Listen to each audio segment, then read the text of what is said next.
Pada kesempatan ini saya rindu berbagi tentang satu tema, yaitu ramai-ramai meninggalkan Yesus. Sekali lagi, ramai-ramai meninggalkan Yesus. Tapi faktanya hari ini ada begitu banyak orang yang tinggalkan Yesus, saudara-saudara. Saya percaya tidak sedikit orang yang pindah agama hanya gara-gara urusan perut. Pindah agama hanya gara-gara urusan pangkat, kedudukan.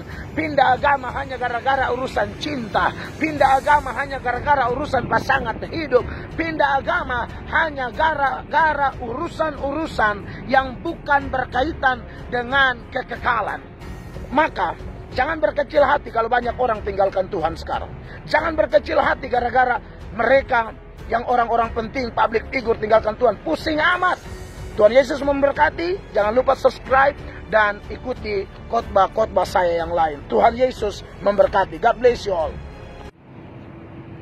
Shalom saudara-saudara yang berkati oleh Tuhan Yesus Kristus. Salam jumpa bersama saya Pendeta Mel Atok. Saya mengucap syukur bahwa saat ini saya bisa berbagi berkat kepada saudara melalui video khotbah ini, saudara-saudara.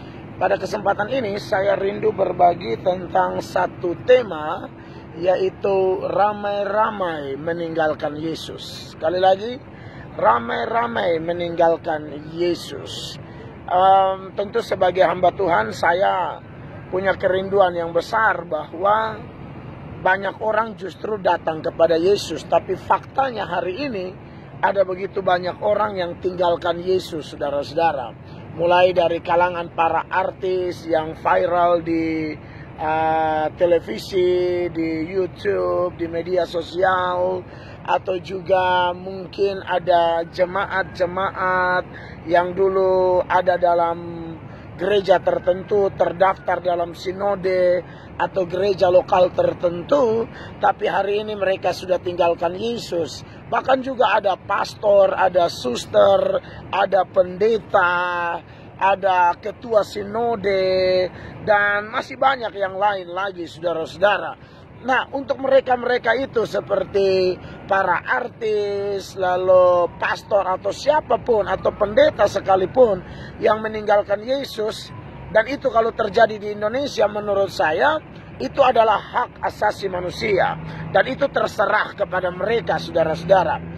Namun yang saya mau sampaikan kepada saudara di bawah tema ramai-ramai meninggalkan Yesus ini, saudara-saudara, ternyata persoalan meninggalkan Yesus ini bukan hanya baru saya dan saudara ketemu atau jumpai waktu kita nonton televisi atau kita lihat orang-orang di sekitar kita tinggalkan Yesus pada abad ini dan sebelumnya mungkin. Tapi tahukah Anda bahwa pada zaman Yesus pun ada banyak orang yang awalnya sudah ikut Tuhan, bersemangat, berbondong-bondong, beramai-ramai ikut Tuhan. Tapi Anda tahu akhirnya mereka meninggalkan Yesus Kristus. Saya boleh membaca satu ayat buat saudara di dalam Injil Yohanes pasal 6 ayat 66 berbunyi demikian. Mulai dari waktu itu banyak murid-muridnya mengundurkan diri dan tidak lagi mengikuti dia. Menarik bahwa di Yohanes 6 ayat 66 ini dengan jelas Rasul Yohanes mencatat bahwa ada mereka yang sudah dikategorikan murid-murid sekalipun akhirnya meninggalkan Yesus, saudara-saudara. Jadi saya pribadi tidak kaget dengan adanya orang-orang zaman sekarang tinggalkan Yesus dan lain sebagainya. Sebab dari zaman Yesus melayani di dunia ini, ketika dia menjelma menjadi manusia, dan ada begitu banyak orang yang mengikut dia karena kehadiran Yesus dengan pelayanannya, khotbahnya, mujizat-mujizatnya. Tidak bisa dihindari bahwa menyedot simpati, perhatian. Bahkan ada sejumlah orang yang begitu terburu-buru mengatakan saya mau ikut Yesus. Tetapi bagaimana dengan ayat ini, saudara-saudara? Yohanes 6 ayat 66 mengatakan bahwa akhirnya mereka meninggalkan Yesus. Nah, ini menarik untuk saya dan saudara renungkan pada zaman ini, saudara-saudara. Nah, saya mau berbagi kepada saudara apa penyebabnya kelompok ini beramai-ramai meninggalkan Yesus. Ada beberapa faktor yang ingin saya bagikan kepada saudara. Yang pertama ialah bahwa ternyata orang-orang yang meninggalkan Yesus dalam Yohanes 6 ayat 66 ini adalah orang-orang yang motivasinya dalam mengikuti Tuhan hanya mau mencari roti. Saudara-saudara, mari kita lihat di ayat 26. Di ayat 26 Yohanes 6, ini konteksnya masih sama, saudara-saudara.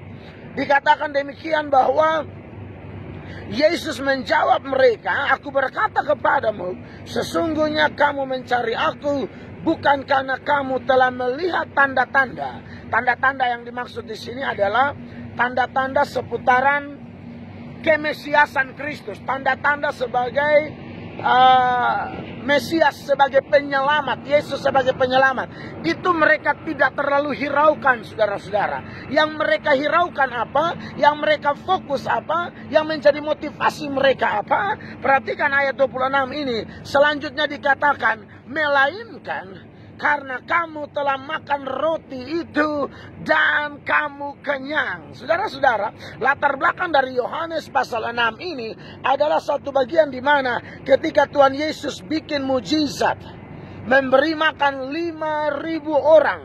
Dan itu hanya laki-laki, belum tercatat perempuan dan anak-anak, dengan 5 roti dan 2 ikan, saudara-saudara. Dan ternyata ini menyedot perhatian. Bukankah hari-hari ini pun, kalau kita lihat yang memang seperti itu, banyak orang mengikuti Yesus karena hanya melihat mujizat. Banyak orang mengikuti Yesus hanya karena melihat perkara-perkara jasmania. Waktu sakit cari Yesus, waktu mau kerja cari Yesus, waktu mau cari jodoh cari Yesus, ada pergumulan ABC mencari Yesus. Dan tidak sedikit di antara mereka yang sudah mendapatkannya atau tidak mendapatkannya, mereka mundur, mereka tidak peduli dengan Yesus lagi. Nah, kurang lebih orang-orang dalam Yohanes 6 yang hanya melihat roti atau mujizat 5 roti dan 2 ikan itu, mereka pun akhirnya mundur karena motivasi mereka salah. Saya tidak tahu dengan orang-orang yang pindah agama lalu tinggalkan Yesus. Sekali lagi, terlepas dari hak asasi manusia, tapi kalau berdasarkan cerita ini, saya percaya tidak sedikit orang yang pindah agama hanya gara-gara urusan perut. Pindah agama hanya gara-gara urusan pangkat, kedudukan. Pindah agama hanya gara-gara urusan cinta. Pindah agama hanya gara-gara urusan pasangan hidup. Pindah agama hanya gara-gara urusan-urusan yang bukan berkaitan dengan kekekalan.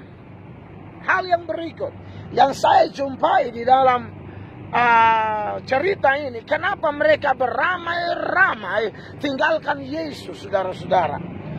Saya jumpai di dalam pembacaan kita ini, dalam sepanjang Yohanes 6, ada satu bagian di mana Tuhan Yesus ketika berkhotbah, mereka tidak bisa terima khotbah itu. Perhatikan ayat 60 dari Yohanes 6. Sesudah mendengar semuanya itu, banyak dari murid-murid Yesus yang berkata, perkataan ini keras, siapakah yang sanggup mendengarkannya?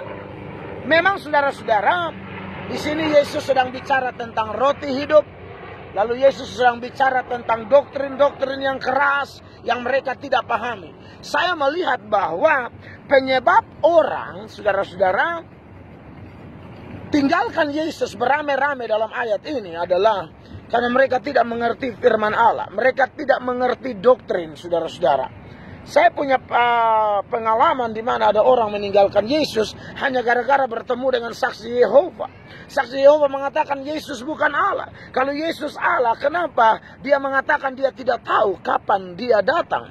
Allah itu maha tahu, kenapa dia tidak tahu? Dan ini mungkin kurang diajarkan dari mimbar-mimbar gereja. Saya mau bilang sama saudara, siapapun Anda, ini salah satu penyebab. Dan kepada rekan-rekan pendeta, hamba Tuhan, pesan saya, silakan berkhotbah hal praktis, silakan berkhotbah hal-hal seputaran moral, silakan berkhotbah hal-hal seputaran perbuatan-perbuatan atau kebaikan-kebaikan. Saya pun mengkhotbahkan itu, saudara-saudara. Tapi saya mau beri informasi penting bagi sesama hamba Allah, bahwa kalau saudara dan saya hanya mengkhotbahkan hal moral, hal etika saja, Maka saya pikir kita tidak ada beda jauh dengan orang lain. Ketika Anda dan saya bicara jangan berzina, saya percaya dari mimbar agama lain pun rohaniawannya mengatakan hal yang serupa.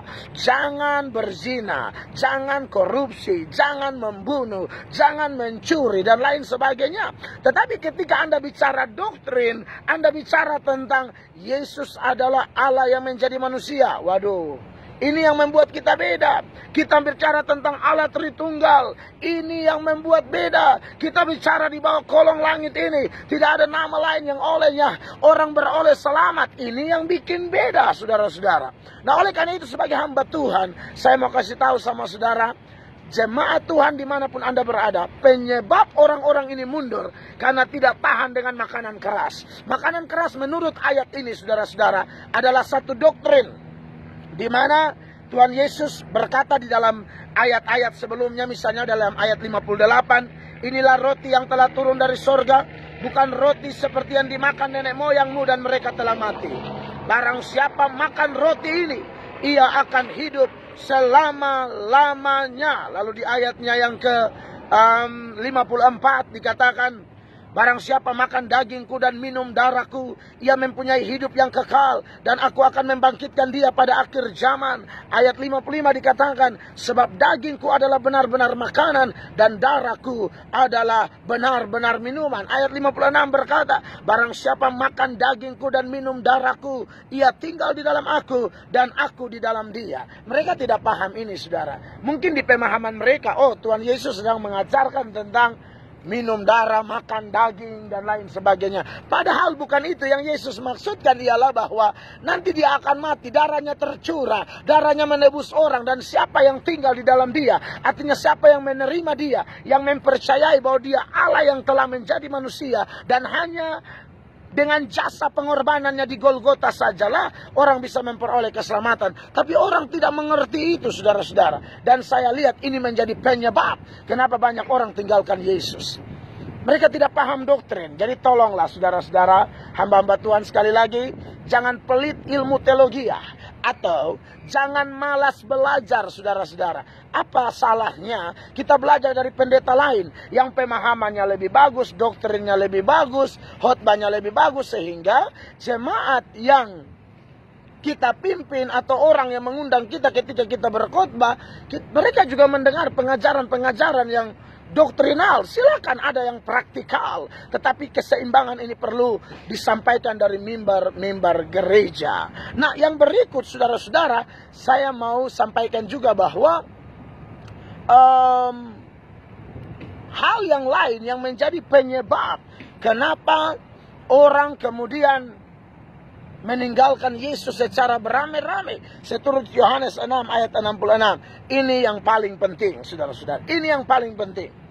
Ayat 65 dikatakan demikian dari Yohanes 6. Lalu ia berkata, sebab itu telah kukatakan kepadamu, tidak ada seorang pun dapat datang kepadaku kalau Bapa tidak mengaruniakannya kepadanya. Selain dua alasan tadi, yaitu motivasi salah, tidak paham firman atau tidak paham doktrin, atau tidak tahan dengar khotbah-khotbah yang keras, saudara-saudara, ternyata penyebab yang paling mendasar memang orang itu tidak dipilih Allah.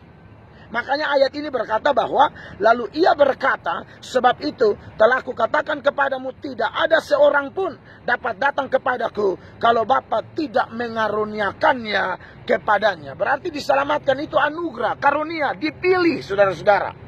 Ada banyak data yang berkaitan dengan itu. Misalnya dalam Yohanes pasal 6 ayat 44, Yesus berkata, tidak ada seorang pun yang datang kepadaku kalau tidak ditarik oleh Bapa. Dalam ayat 37 dari Yohanes 6 dikatakan, semua yang diberikan Bapa kepadaku akan datang kepadaku, dan siapa yang datang kepadaku, kata Yesus, ia tidak akan kubuang.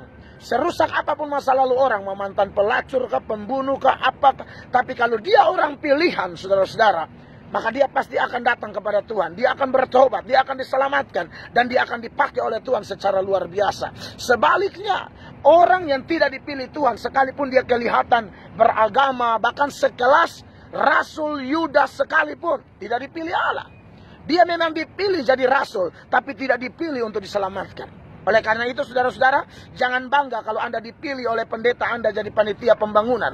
Jangan bangga kalau Anda dipilih menjadi song leader. Jangan bangga kalau Anda dipilih menjadi singers. Jangan bangga kalau Anda dipilih menjadi worship leader atau musisi. Yang saya mau tekankan ialah pemilihan yang paling mendasar ialah ketika orang dipilih untuk menerima Yesus. Dipilih untuk diselamatkan. Ini lebih penting. Dan saya tidak peduli masa lalu saudara. Melalui video ini saya mau kasih tahu.